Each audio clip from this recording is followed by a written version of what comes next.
আসসালামু আলাইকুম এভরিওয়ান, কেমন আছেন আপনারা? আশা করছি সকলেই ভালো আছেন। আজকে আমি অনেক গুরুত্বপূর্ণ একটি বিষয় নিয়ে আলোচনা করব। বর্তমানের মাসটা হচ্ছে রামাদান মাস।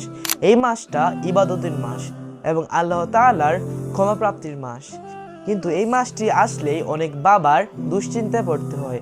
এর কারণ হচ্ছে, যদি মেয়ের বাড়িতে ঠিক সময়ে ইফতারি পাঠাতে না পারলে মেয়ের প্রতি চলে অমানবিক অত্যাচার ও কটূক্তি। এই কথা চিন্তা করে বাবারা অনেক সময় অসুস্থ হয়ে পড়েন। তারপরও কিছু গরিব বাবারা সুদ অথবা ঋণ করে তাদের মেয়ের বাড়িতে এই ইফতারিটা পাঠান।